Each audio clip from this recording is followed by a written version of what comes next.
देवताओं के शत्रु दैत्य लोग भी वेद मार्ग का सहारा लेकर मैं दानव के बनाए हुए अदृश्य वेग वाले नगरों में रहकर लोगों को का सत्यानाश करने लगेंगे। तब भगवान लोगों की बुद्धि में मोह और अत्यंत लोभ उत्पन्न करने वाला वेश धारण करके बुद्ध के रूप में बहुत से उपधर्मों का उपदेश करेंगे। कलियुग के अंत में जब सत्य पुरुषों के घर भी भगवान की कथा होने में बाधा पड़ने लगेगी, ब्राह्मण, क्षत्रिय और वैश्य पाखंडी और शूद्र राजा हो जाएंगे। यहाँ तक कि ये कहीं भी स्वाहा स्वधा और बस टकार की ध्वनि भी देवता पितरों के यज्ञ श्राद्ध की बात तक नहीं सुनाई देगी। तब कलियुग का शासन करने के लिए भगवान कली अवतार ग्रहण करेंगे। जब संसार की रचना का समय होता है तब तपस्या 9 प्रजापति, मरीचि आदि ऋषि और मेरे रूप में जब सृष्टि की रक्षा का समय होता है तब धर्म, विष्णु, मनु देवता और राजाओं के रूप में तथा जब सृष्टि के प्रलय का समय होता है तब अधर्म, रुद्र और क्रोधवश नाम के सर्प एवं दैत्य आदि के रूप में सर्वशक्तिमान भगवान की माया विभूतियों की प्रकट होती है। अपनी प्रतिभा के बल से पृथ्वी के एक एक धूलि कण को गिन चुकने पर जगत में ऐसा कौन पुरुष है जो भगवान की शक्तियों की गणना कर सके। जब वे त्रिविक्रम अवतार लेकर त्रिलोकी को नाप रहे थे उस समय उनके चरणों के अदम्य वेग से प्रकृति रूप अंतिम आवरण से लेकर सप्तलोक तक सारा ब्रह्मांड कांपने लगा था। तब उन्होंने ही अपनी शक्ति से उसे स्थिर किया था। समस्त सृष्टि की रचना और संहार करने वाली माया उनकी एक शक्ति है। ऐसी ऐसी अनंत शक्तियों के आश्रय उनके स्वरूप को न मैं जानता हूँ और न वे तुम्हारे बड़े भाई सनकादि ही।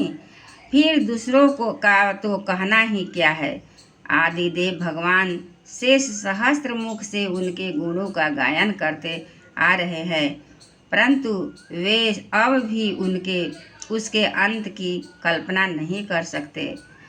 जो निष्कपट भाव से अपना सर्वस्व और अपने आप को भी उनके चरण कमलों में निछावर कर देते हैं, उन पर वे अनंत भगवान स्वयं ही अपनी ओर से दया करते हैं और उनकी दया के पात्र ही उनकी दुस्तर माया का स्वरूप जानते हैं और उसके पार जा पाते हैं।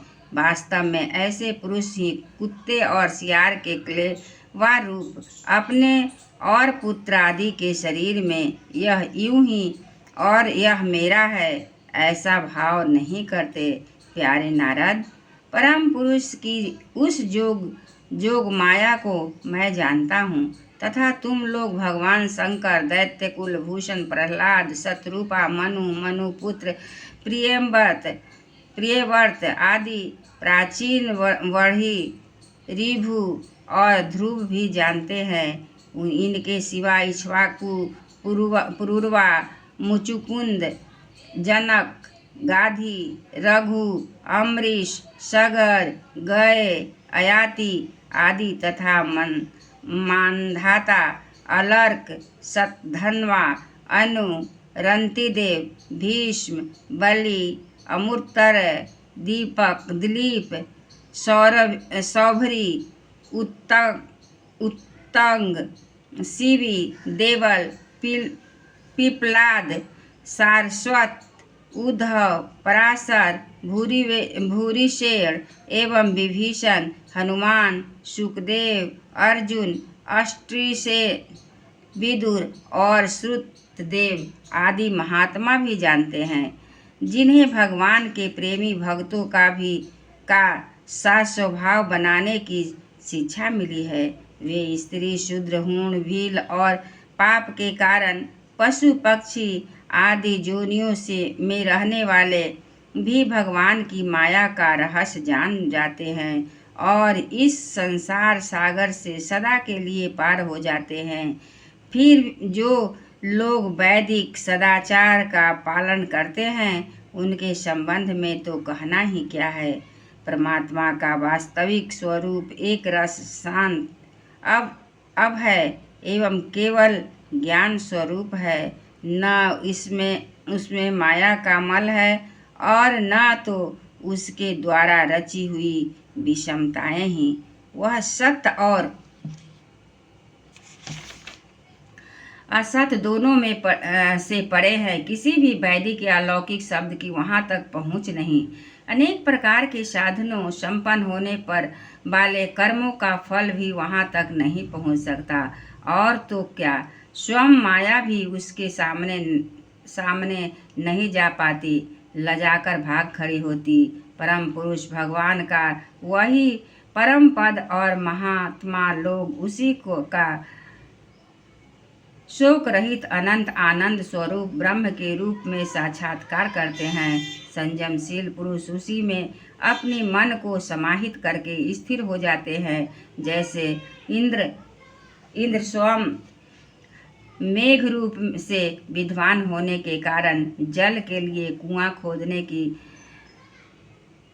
कुदाल नहीं रखते, वैसे ही वे भेद दूर करने वाले ज्ञान साधनों को भी छोड़ देते हैं। समस्त कर्मों के फल भी भगवान ही देते हैं, क्योंकि मनुष्य अपने स्वभाव के अनुसार जो शुभ कर्म करता है वह सब उन्हीं की प्रेरणा से होता है।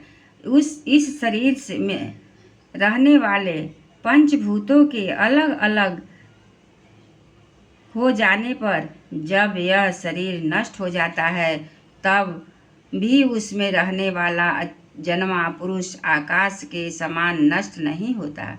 बेटा नारद, संकल्प से विश्व की रचना करने वाले षडैश्चर्य संपन्न श्री हरि, मैंने तुम्हारे सामने संक्षेप में वर्णन किया।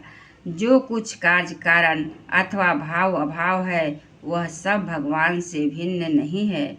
फिर भी भगवान तो उससे पृथक भी है ही। भगवान ने मुझे तो उपदेश किया था, वह यही भागवत है। उसमें भगवान की विभूतियों का संक्षिप्त वर्णन है। तुम इसका विस्तार करो। जिस प्रकार उसके सबके आश्रय और सर्वस्वरूप भगवान श्री हरि में लोगों की प्रेममय भक्ति हो, ऐसा निश्चय करके इसका वर्णन करो। जो पुरुष भगवान की औचित्य शक्ति माया का वर्णन या दूसरों के लिए किए हुए वर्णन का अनुमोदन करते हैं अथवा श्रद्धा के साथ नित्य श्रवण करते हैं, उनका चित्त माया से कभी मोहित नहीं होता है। एक बार बोलिए वृंदावन बिहारी लाल की जय, कृष्ण भगवान की जय।